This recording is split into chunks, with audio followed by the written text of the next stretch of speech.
Udara pagi di pinggir kota terasa dingin, membalut seragam Aibda Sarah Hadiwijaya. TKP sebuah rumah tua, bau anyir samar menusuk hidung. Jasad seorang wanita muda tergeletak, diklaim gantung diri. Wajah Sarah tetap tenang, namun sorot matanya tajam mencari anomali di balik kesimpulan tergesa. Rekaman ponsel korban menunjukkan pesan terakhir yang aneh, bukan tipikal orang putus asa. Sarah menilik detail kecil, noda tanah di sepatu, pintu yang tak terkunci. Naluri polisi mudanya berbisik, ada yang tidak beres. Dia merasakan dorongan kuat untuk menggali lebih dalam, mengabaikan keraguan awal tim. Di kantor, meja kerja Sarah dipenuhi berkas kasus Maya, laporan forensik singkat, catatan bunuh diri yang mencurigakan. Setiap halaman terasa memaksa, seolah ada tangan tak terlihat yang ingin menutup kasus ini segera. Keningnya berkerut, frustrasi mulai merayapi benaknya. Atasan langsungnya, Kompol Budi, menatap Sarah dengan tatapan meremehkan. Ia mengisyaratkan kasus itu selesai, menganggap temuan Sarah imajinasi belaka. Institusi ingin menutup kasus cepat, mengurangi beban.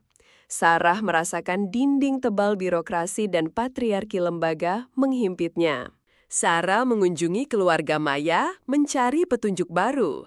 Ibu Maya, tampak rapuh, menceritakan kejanggalan putrinya yang akhir-akhir ini ketakutan, namun tak pernah mau bicara.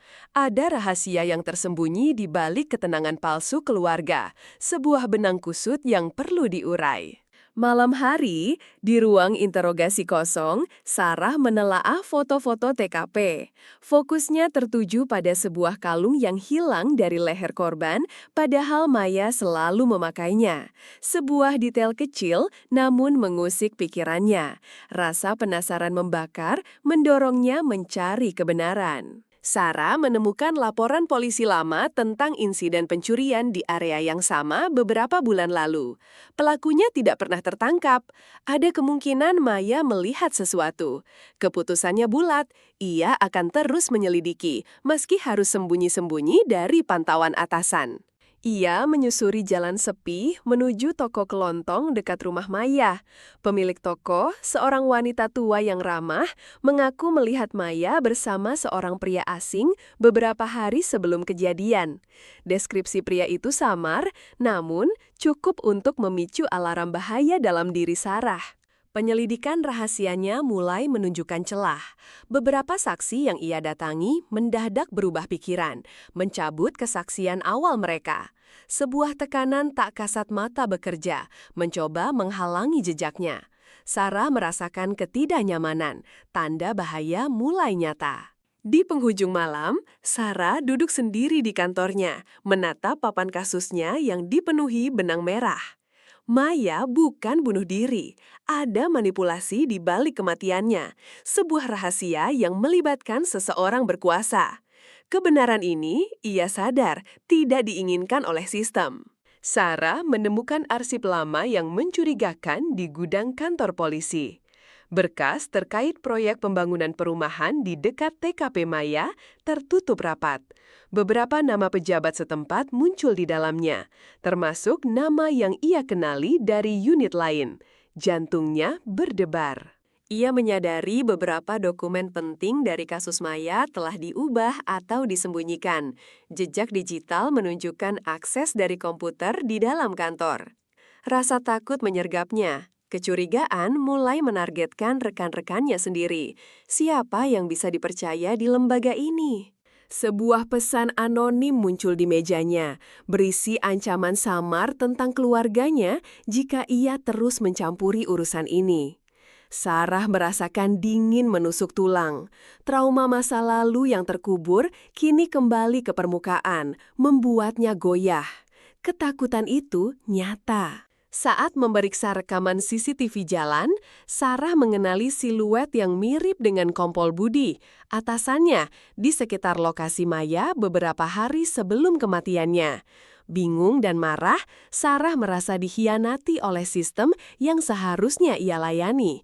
Lingkaran konspirasi mengerat. Ia mencoba mencari bantuan dari seorang senior yang dihormati, namun justru mendapat respons dingin dan tatapan curiga. Bahkan, ada bisik-bisik di koridor yang meragukan kewarasannya. Sarah semakin terisolasi, paranoia mulai meracuni setiap sudut pikirannya. Rumah kontrakannya dibobol, namun tak ada barang berharga yang hilang. Hanya sebuah pesan tersirat. Mereka tahu di mana ia tinggal, dan mereka bisa masuk kapan saja. Tekanan psikologis meningkat, membuatnya sulit tidur, bayangan ancaman terus menghantuinya. Sarah menemukan bahwa proyek perumahan itu terkait dengan kasus perdagangan manusia yang tersembunyi di balik fasade legal. Maya mungkin salah satu korban yang mencoba melarikan diri, atau seorang saksi kunci yang terlalu banyak tahu. Motif kejahatan yang mengerikan. Seorang informan yang dihubungi Sarah tiba-tiba menghilang. Kabar burung menyebutkan informan itu mengalami kecelakaan. Sarah tahu ini bukan kebetulan. Amarah meluap, bercampur frustrasi akan impunitas yang mengelilingi para pelaku kejahatan ini. Dalam keputusasaan, Sarah mempertimbangkan untuk membocorkan informasi kepada media. Namun, ia tahu risikonya besar, bisa menghancurkan karirnya, bahkan nyawanya. Pilihannya sulit, antara melindungi diri atau memperjuangkan keadilan yang terasa semakin jauh. Di penghujung episode, Sarah menemukan bukti bahwa Kompol Budi memiliki hubungan keuangan dengan pengembang proyek. Sebuah twist yang lebih dalam. Budi adalah pion dalam permainan yang lebih besar, namun keterlibatannya langsung dalam kematian Maya masih ambigu, membiarkan Sarah dalam kebimbangan moral yang mendalam. Sarah berhasil mengakses rekening tersembunyi Kompol Budi, menemukan aliran dana mencurigakan dari sebuah yayasan amal fiktif. Yayasan itu ternyata berkedok untuk menutupi jaringan perdagangan manusia yang melibatkan anak-anak.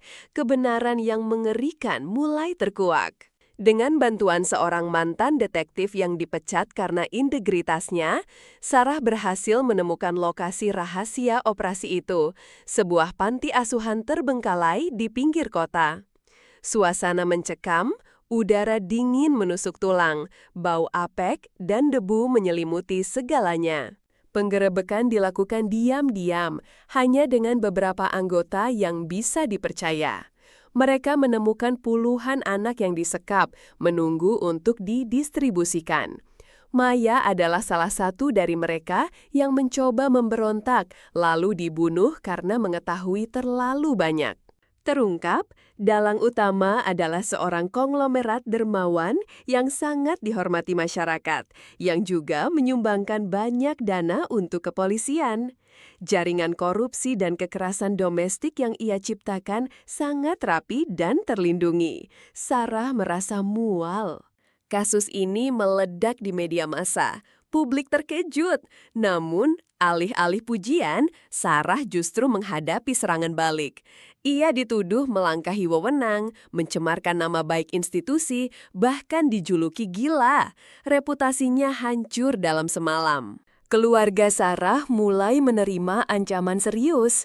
Orang tuanya dipindahkan ke tempat aman. Harga yang harus ia bayar terasa sangat berat. Air mata mengalir, campur aduk antara kelegaan karena korban diselamatkan dan kepedihan atas kerugian pribadinya. Kompol Budi ditangkap, namun dengan cepat dibebaskan dengan jaminan yang sangat tinggi. Ia hanya dijadikan kambing hitam, sementara dalang utamanya masih di balik layar, terlalu kuat untuk tersentuh. Kemenangan terasa pahit karena keadilan sejati masih jauh. Sarah mengajukan pengunduran diri dari kepolisian. Sistem yang rusak ini terlalu dalam, terlalu kotor. Ia tak lagi percaya pada kemampuan institusi untuk membersihkan diri. Sebuah pengorbanan yang mahal, tapi demi ketenangan batinnya, langkah ini harus ia ambil. Beberapa waktu kemudian, sebuah surat anonim sampai di tangannya. Isinya ucapan terima kasih dari salah satu korban yang diselamatkan, yang kini punya harapan baru.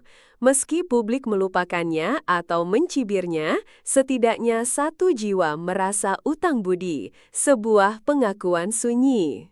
Sarah menatap keluar jendela, memandang kota yang masih sama, namun ia merasa sangat berbeda. Ia menyelamatkan kebenaran, namun kehilangan segalanya. Kemenangan pahit itu memberinya luka mendalam, namun juga keteguhan. Sistem tetap berdiri, dan ia harus hidup dengan konsekuensinya.